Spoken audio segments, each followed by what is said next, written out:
Pyetja ime është në librin e Jobit, kapitulli 23, vargjet 14 dhe 15. Jobi 23, 14 dhe 15, vargjet 14 dhe 15. Po, kështu ai do të realizoj atë që ka dekretuar kundër meje dhe planet të tilla ka mjaft të tjera. 15. Prandaj në pranitë të tij e ndjej veten të tmerruar, kur e mendoj këtë, ja kam frikën atij. Ju lutem motër, do doja që të na shpjegonit se për çfarë bëhet fjalë kur flitet për frikën ndaj Perëndisë. Shumë faleminderit motër Maria Luisa dhe Zoti të vazhdoj t'ju bekoj.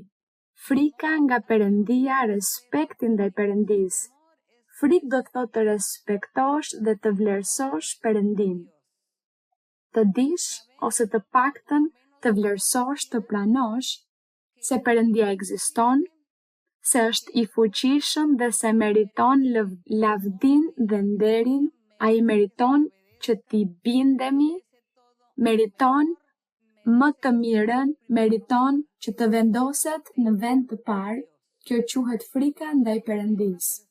Kur shohim një person që bën një mëkat, për shembull, për të thënë diçka dikush ka kryer një vrasje, themi ky person nuk ka frikë nga Perëndia, duke nënkuptuar ne se ai person as nuk beson në Perëndin, as nuk ka besim, as nuk e vlerëson ekzistencën e Perëndisë, nuk i intereson nëse Perëndia ekziston ose jo dhe nuk dëshiron të ketë vlera, që të paktën të përmbahet dhe të respektoj jetën e tjetrit. Kjo quhet frika. Frika është kjo. Frika është se ne duhet të pranojmë se Perëndia ekziston, se ai meriton më të mirën, respektin, ai meriton bindjen, duhet i bindem Perëndisë, duhet ta dua, të besoj, duhet të mësoj doktrinën, duhet të shoh çfarë të bëj për t'i pëlqyer atij. Unë nuk e bëj këtë gjë sepse ai e ndalon. Ai ndalon këtë dhe atë, prandaj unë nuk i bëj. Kjo quhet frika nga Perëndia. Frika.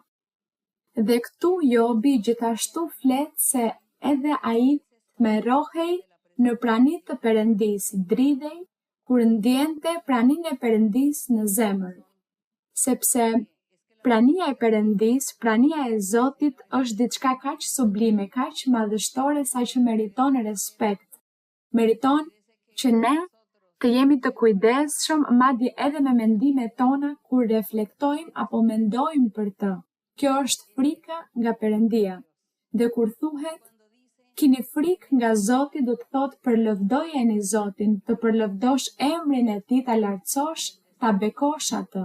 Pra këto dy fjalë duhet të ekzistojnë gjithmonë në qenien tonë. Kini frikë nga Perëndia ynë, lavdërojeni Zotin, dhe të kesh frikë nga Perëndia, që do të thotë respektoje Perëndin, vlerësoje dhe vendose në vend të parë, nderi dhe lavdia qofshin për Perëndin tonë.